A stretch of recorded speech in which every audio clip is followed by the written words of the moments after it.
அனைவருக்கும் வணக்கம். எல்லாருக்குமே ஷேர் மார்க்கெட்ல இருக்கிறவங்களுக்கு ஒரு ஆசை இருக்கும். மந்த்லி இன்கம் வர்ற மாரி, பாசிவ் இன்கம் வர்ற மாரி ஏதாச்சும் ஒரு ஸ்ட்ராட்டஜி இருக்குமா அப்படின்னு. நமக்கு வந்து டிவிடெண்ட்னு ஒரு ஸ்ட்ராட்டஜி இருக்கு. அது வந்து ஸ்டாக்க வந்து ஹோல்ட் பண்ணணும். பட் இது வந்து ப்ராஃபிட் ஏர்ன் பண்ற மாரி ஒரு ஸ்ட்ராட்டஜி. Swing strategy. லாங் டர்ம்க்கு இந்த ஸ்ட்ராட்டஜி வந்து ஒர்க் ஆகாது. நான் வந்து ரொம்ப நாளா ஃபாலோ பண்ணிட்டு இருக்க ஸ்ட்ராட்டஜி இந்த வீடியோல உங்களுக்கு எக்ஸ்பிளைன் பண்ண போறேன். பிசிபி அப்படிங்கிறது. அப்படின்னா வொலாட்டிலிட்டி கான்ட்ராக்ஷன் பேட்டர்ன். ஸோ இதுதான் பிசிபி அப்படிங்கிறது. இந்த செட்டப் இந்த பேட்டர்ன்ஸ் எப்படி இருக்கணும் அப்படி பார்க்கலாம். நீங்கள் வந்து எக்ஸாம்பிள் சின்னதாக சொல்லிடுறேன். உங்களுக்கு வந்து ஆப்பிள் ஸ்டாக்கை வச்சிருக்கிறது ஒன்று, நீங்கள் வந்து டாடா ஸ்டாக்கை வச்சிருக்கிறது ஒன்று தான். பட் ப்ரைஸ் வந்து மேலே போகல அப்படின்னா அது யூஸே கிடையாது. அந்த ஸ்டாக் வந்து நீங்கள் வாங்குறதுலேருந்தே கீழே போகுது அப்படின்னா ஒரு யூஸுமே கிடையாது. நீங்கள் வந்து ஷேர் மார்க்கெட்டில் இன்வெஸ்ட் பண்ணுறது உங்களுக்கு சின்ன ப்ராஃபிட் வேணும் அப்படிங்கிறதுக்காக. ஸோ அந்த ப்ராஃபிட் மந்த்லி ஒரு 2% உங்களோட ஓவரால் போர்ட்ஃபோலியோலேருந்து கிடைக்குதுன்னா பெரிய விஷயம். ஸோ அந்த மாதிரி நான் வந்து இவ்வளோ நாளாக ஃபாலோ பண்ணிக்கிற ஸ்ட்ராட்டஜி தான் இது. இது வந்து மேபி நிறைய பேர் யூஸ் பண்ணலாம். இது வந்து நான் என்னோட ஸ்டைலில் சொல்கிறேன். நீங்கள் பாருங்கள், ஃபுல்லாக வீடியோ பாருங்கள். இது வந்து full and full education purpose தான். ஒரு ஸ்டாக்கை வந்து நீங்கள் ஹோல்ட் பண்ணுறீங்க அப்படின்னா நல்ல ரிசல்ட் இருக்கணும். இல்லைனா அது வந்து வீக்கான ரிசல்ட்டாக இருந்துச்சுன்னா அது இமீடியட்டாக மேலே போகுமா அப்படிங்கிறது டவுட்டாக இருக்கும். இன்னொன்று வந்து செக்டார் சென்டிமெண்ட் எப்படி இருக்கும் அப்படிங்கிறது வந்து நீங்கள் மெயினாக பார்க்கணும். இன்ஸ்டிடியூஷனல் வந்து உள்ளே இருக்காங்களா அப்படின்னு தெரியணும். நம்ம டெலகிராம் குரூப்பில் இருக்கவங்களும் இல்லை நம்ம சேனலில் கண்டினியூஸாக பார்க்குறவங்களுக்கும் தெரிஞ்சிருக்கும் இன்ஸ்டிடியூஷனல் பிளேயர் எப்படி இருக்காங்க, அப்படி எப்படி செக் பண்ணணும் அப்படிங்கிறத நான் நிறைய வீடியோவில் சொல்லியிருக்கேன். ஒரு ஸ்டாக் வந்து ஒரு ஆல் டைம் ஹை போயிடுச்சு அப்படின்னா அதுக்கப்புறம் அது வந்து 20-15% கரெக்ஷன் ஆகுறது ரொம்ப ஈஸியாக கரெக்ஷன் ஆகும். அது வந்து நார்மல் தான். செகண்ட் கரெக்ஷன் வந்து 10-8% ஆகணும். தேர்ட் கரெக்ஷன் வந்து ரொம்ப மைனராக இருக்கணும். ஸோ அந்த மாதிரி ஒரு சார்ட் பேட்டர்னை தான் நான் எடுத்து வச்சிருக்கேன். ஸோ இதில் நீங்கள் பார்த்தாலே தெரியும் ஃபர்ஸ்ட் கரெக்ஷன் ரொம்ப பெருசாலாம் ஃபர்ஸ்ட் கரெக்ஷன் பெருசாக இருந்திருக்கும். அதுக்கப்புறம் செகண்ட் கரெக்ஷன் தேர்ட் கரெக்ஷன்லாம் ரொம்ப நார்மலாக தான் இருக்குது. ஸோ இது எல்லாமே கண்டுபிடிச்சா மட்டும் போதுமா? இல்லை. அதாவது ஒரு பிசிபி செட்டப் வரணும் அப்படின்னா வால்யூம் வந்து ட்ரை ஆகிட்டு அப் ஆகணும். ஸோ அது வந்து இங்கே நிறைய இடத்துல நடந்திருக்கு பாருங்கள். வால்யூம் வந்து ட்ரை ஆகிட்டு கிராஜுவலாக கூடுது. ஸோ இப்போ ரீசெண்டாக இது வந்து வீக்லி டைம் ஃப்ரேம். இந்த வீக்லேயுமே பாருங்கள் எந்த அளவுக்கு அப் ஆகிருக்கு அப்படின்னு. பிரேக் அவுட் அதுவுமே நடக்கணும். அப்போ தான் அது வந்து ஸ்ட்ராங்காக இருக்கும் அப்படின்னு அர்த்தம். இந்த ட்ரெண்ட் லைனை பிரேக் அவுட் பண்ணி மேலே போச்சு, வால்யூம் ட்ரை ஆகி அப் ஆகிருக்கு அப்படின்னா ஒரு ஒரு ஓவராலாக நம்ம வந்து நல்ல ஒரு ப்ரிடிக்ட் பண்ணுறோம் அப்படின்னு அர்த்தம். என்ட்ரி வந்து பிவோட் பாயிண்ட், இது வந்து எல்லா புரோக்கர் அக்கௌண்ட்லையும் நீங்கள் செக் பண்ண முடியும். பிவோட் பாயிண்ட் எங்கே இருக்குது அப்படின்னா அதை வந்து தாண்டி இருக்கணும். அப்போ தான் நல்லா இருக்கும். ஸ்டாப் லாஸ் வந்து கண்டிப்பாக யூஸ் பண்ணேன். ஏன்னா ஸ்டாக் வந்து ஆல்ரெடி நல்ல கரெக்ஷனில் இருக்குது. ஏதாச்சும் சின்ன ஒரு பேட் நியூஸ் வந்தால் கூட கீழே போக சான்ஸ் இருக்குது. அதனால் நீங்கள் வந்து ப்ராஃபிட் டார்கெட்டை வந்து 5%, 10%, 15%, 20% அந்த மாதிரி செட் பண்ணிக்கிட்டு ஈஸியாக வெளில வர்றது நல்லது. இது வந்து நீங்கள் வந்து இயர்லியெல்லாம் வெயிட் பண்ண தேவையில்லை. நம்மலாம் இப்போ ரீசெண்டாக நம்ம சேனலில் பார்க்குறவங்களுக்கு தெரிஞ்சிருக்கும். வாரம் நம்ம வந்து என்னென்ன அப்டேட் பண்ணிகிட்டு இருக்கோம். நம்ம குரூப்பில் இருக்கவங்களும் அப்டேட் பண்ணுறாங்க. மிஸ்டர் எக்ஸ் எப்பயுமே அப்டேட் பண்ணிக்கிட்டு தான் இருக்காரு. அது உங்களுக்கு தெரிஞ்சிருக்கும்னு நினைக்கிறேன்.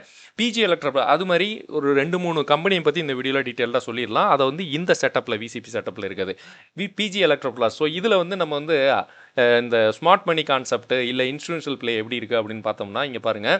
அதர் டிஏ எப்படி இருக்காங்கன்னு பார்த்தாலே தெரியும். இதில் வந்து பர்சன்டேஜ் வந்து கூடி இருக்குது. ஸோ இந்த செட்டப்பில் இருக்கவங்க வந்து ஸ்மார்ட் மணி தீமில் இருக்கலாம் அப்படின்னு ஒரு வாய்ப்பு. இது இன்னொரு பெரிய விஷயம். ரீட்டைலர்ஸ் வந்து கம்மியான ஒரு ஸ்டாக் வந்து ஹெல்தி. ஸோ இதில் வந்து ரீட்டைல் ஹோல்டிங் வந்து கம்மியாக இருக்குது. அதேமாதிரி இந்தளோட ஸ்மார்ட் மணி அந்த அதர்ஸ்லையும் இருக்கவங்க வந்து அப்படியே இருக்காங்க. அது நல்ல பலம் தான். மியூச்சுவல் ஃபண்டு பார்த்தாலுமே நல்ல ஒரு செட்டப்பில் இன்க்ரீஸ் ஆகிட்டு இருக்கு. இது வந்து நல்ல டிமாண்டில் இருக்குது. இப்போதைக்கு செக்டார் நல்ல ஒரு சென்டிமெண்ட்டில் இருக்குது. இந்த மாதிரி தான் நீங்கள் வந்து சூஸ் பண்ணணும். அதான் நல்லது.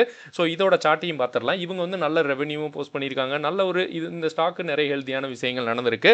பட் ப்ரைஸை பார்த்தீங்கன்னா அந்த அளவுக்கு பெருசாக மூவ் பண்ணல. இன்றைக்குமே ஒரு 3% மேலே ஏறி இருக்கு.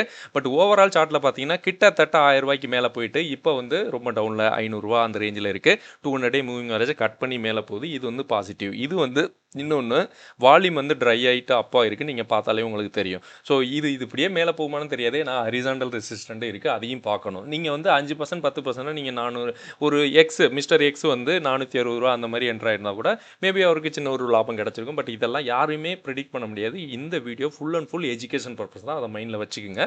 ஸோ அடுத்த ஸ்டாக் இதே மாதிரி நம்ம என்ன செக் பண்ண போகிறோம் அப்படிங்கிறது கேஃபின்டெக். இது வந்து சூப்பரான கம்பெனி. இது வந்து மிஸ்டர் எக்ஸ் உள்ள வச்சிட்டு இருக்காரு.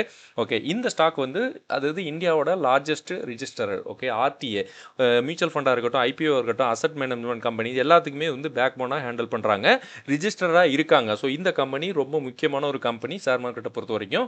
மியூச்சுவல் ஃபண்ட் பூம் ஆனாலும் இவங்களுக்கு பெனிஃபிட். ஐபிஓ ஏதாச்சும் வந்தாலும், டிஜிட்டல் ஃபைனான்ஸ் இன்ஃப்ராஸ்ட்ரக்சர் வந்தாலும், ஏஎம்சி ஏதாச்சும் வந்தாலும், இண்டஸ்ட்ரி க்ரோத் ஆனது இவங்களுக்கு வந்து ரன் ஆக ஒரு வாய்ப்பாக இருக்கும். மியூச்சுவல் ஃபண்ட் வந்து அவங்களோட ஹோல்டிங்ஸ் வந்து கூட்டிகிட்டு இருக்காங்க. அதே மாதிரி ரீட்டைல் அண்ட் அதர்ஸில் ரீட்டைலர்ஸ் வந்து கம்மியாகிறாங்க. அது பாசிட்டிவ். அதர்ஸ் வந்து அப்படியே இருக்காங்க. அதுவும் இன்னொரு பாசிட்டிவ். வால்யூம் வந்து ட்ரை அப் ஆகுது. வருது. அது வந்து எப்படின்னு நம்ம பார்த்துரலாம். இப்போ வந்து கேஃபின் டெக், ஸோ இந்த கம்பெனி வால்யூம் ட்ரை அப் ஆயிருக்கு அப்படின்னா இங்கே பார்த்தாலே தெரியும். கேஃபின் டெக் வந்து 1% வரைக்கும் இன்னைக்கு வந்து ஒரு பாசிட்டிவாக க்ளோஸ் ஆயிருக்கு. ஸோ கேஃபின் டெக் இதோட சார்ட் பார்த்தீங்கன்னா பாருங்கள், ஓவராலாக மேலேருந்து கீழே வந்திருக்கு. இதோட சார்ட் பேட்டர்ன் நம்ம அங்கே பார்த்தோம்ல அதே மாதிரி தான் இருக்குது. ஸோ இப்படி தான் இருக்குது. ஸோ இப்போதைக்கு வந்து ஒரு ரிசெஷனில் இருக்குது. நீங்கள் பார்த்தாலே தெரியும் இந்த ட்ரெண்ட் லைனை வந்து பிரேக் பண்ணல. பட் இருந்தாலும் வால்யூம் வந்து இங்கே வந்து ட்ரை அப் ஆயிருக்கா அப்படின்னு நீங்கள் பார்த்தாலே தெரியும். வால்யூம் வந்து கொஞ்சம் கம்மியாகி கூடி இருக்குது. பட் இது எப்படி நம்ம வந்து கன்ஃபார்மெல்லாம் இது சொல்லவே முடியாது. கொஞ்சம் வெயிட் பண்ணி பார்க்கலாம். 200 டே மூவிங் ஆவரேஜை கடந்து போனால் கூட ஏதாச்சும் ஒன்று நிலைக்குமா அப்படிங்கிறத வெயிட் பண்ணி பார்க்கலாம். பட் மிஸ்டர் எக்ஸ் உள்ள தான் இருக்காரு. அடுத்து நம்ம பார்க்க போகிற கம்பெனி சிடிஎஸ்எல். ஸோ இதுவுமே அந்த பேட்டர்னில் இன்றைக்கி வந்து நல்ல ஒரு மூவ் கொடுத்துருக்கு. ஸோ இவங்க வந்து நல்ல ஒரு டிமாண்டில் இருக்கிறது. இன்னொன்று டிமேட் அக்கௌண்ட்டு ஓப்பன் பண்ணாலே இவங்களுக்கு வந்து நல்ல ஒரு எவ்வளோ பேர் டிமேட் அக்கௌண்ட் இந்தியாவில் ஓப்பன் பண்ணுறாங்களோ அந்த அளவுக்கு இந்த கம்பெனிக்கு நல்ல பெனிஃபிட் இருக்குது. ஸோ டைரக்ட் பெனிஃபிஷரி இவங்க தான். ஸோ இன்றைக்கி வந்து சிடிஎஸ்எல் எந்த அளவுக்கு மூவ் ஆயிருக்கு அப்படின்னு பார்த்துடலாம். சிடிஎஸ்எல் சார்ட்டை நான் இங்கே டைப் பண்ணிக்கிறேன். சிடிஎஸ்எல். ஸோ சிடிஎஸ்எல் வந்து இன்றைக்கி 10% வரைக்கும் மேலே போயிட்டு அப்படியே ஸ்லோவாக கீழே இறங்கியிருக்காங்க. ஸோ இந்த கம்பெனி வந்து ரொம்ப முக்கியமான கம்பெனி நமக்கு. ஸோ வரலை, ஒரு நிமிஷம், சாரி. சிடிஎஸ்எல் இந்த அளவுக்கு மேலே போயிட்டு 1400 பக்கத்தில் போயிட்டு அப்படியே கீழே இறங்கியிருக்காங்க. ஸோ இதை தான் நான் மெயினாக சொல்ல வந்தேன். ப்ராஃபிட் புக்கிங் கூட நடந்திருக்கும். ஸோ இந்த மாதிரி ஒரு ஷார்ட் டேர்முக்குள்ள நிறைய பேர் லாபம் எடுத்துக்கிட்டு தான் இருக்காங்க. வால்யூம் அப்போ இந்த அளவுக்கு ஆயிருக்குன்னு பாருங்கள். ஸோ அதுக்கப்புறம் நம்ம மெயினாக பார்க்க போகிறது வந்து டெக்னோ எலக்ட்ரிக்ஸ். டெக்னோ எலக்ட்ரிக் வந்து இது வந்து வால்யூம் ட்ரை அப்போ ஆயிட்டு அப்படியே இப்போ வந்து ஒரு கரெக்ஷன் மோடில் இருக்காப்புல. ஸோ இது வந்து இங்கே வந்து அப்பா இருக்குது. பட் அது நிற்குமான்னு தெரில. நாளைக்கு இல்லை நெக்ஸ்ட் வீக்கில் எப்படி இருக்கும் அப்படிங்கிறத வெயிட் பண்ணி பார்க்கலாம். ஸோ இந்த 4 ஸ்டாக் நீங்கள் உங்களுக்கு பார்த்துருப்பீங்க. ஸோ எந்த ஸ்டாக் நீங்கள் வந்து ஹோல்ட் பண்ணுறீங்க, உங்களுக்கு வந்து இது எப்படி இருக்குது அப்படிங்கிறத கமெண்ட் செக்ஷனில் சொல்லுங்கள்.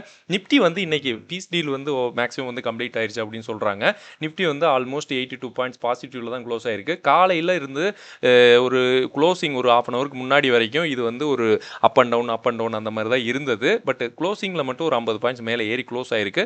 ஸோ இது வந்து நல்ல பாசிட்டிவ் விஷயம் தான். பட் நமக்கு வந்து ஒரு புல் சென்டிமெண்ட் அப்படின்னா ஒரு 25,000 24,900 200 மூவிங் ஆவரேஜ் ஆச்சும் கடக்கணும். இல்லை இங்கே வந்து ஹரிசாண்டல் ரெசிஸ்டன்ட் இருக்குது பாருங்கள், ஆல்மோஸ்ட் 24,500 அதையாச்சும் ஒரு கிளியர் பண்ணி மேலே போச்சுன்னா ட்ரெண்ட் லைன் போடுறேன் பாருங்கள். ஸோ இதை வந்து ஓரளவு இந்த சென்டிமெண்ட்டை வந்து கொஞ்சமாச்சும் கிளியர் பண்ணணும். 24,600 500 அந்த ரேஞ்சை வந்து கிராஸ் பண்ணாதான் நமக்கு வந்து ஒரு நல்ல சென்டிமெண்ட் இருக்கும். ஸோ நம்ம வெயிட் பண்ணி பார்க்கலாம். இந்த சேனல் வந்து ஃபுல் அண்ட் ஃபுல் ஒரு எஜுகேஷன் பர்பஸ் தான். செகண்ட் சேனல் இது வந்து செகண்ட் சேனல். ஃபஸ்ட் சேனல் இருக்கவங்க இதை பார்த்தீங்கன்னா சப்ஸ்கிரைப் பண்ணி வச்சுக்கோங்க. பெல் ஐக்கன் கிளிக் பண்ணால் நம்ம போடுற அடுத்த வீடியோ உங்களுக்கு டைரெக்டாக வரும். நன்றி.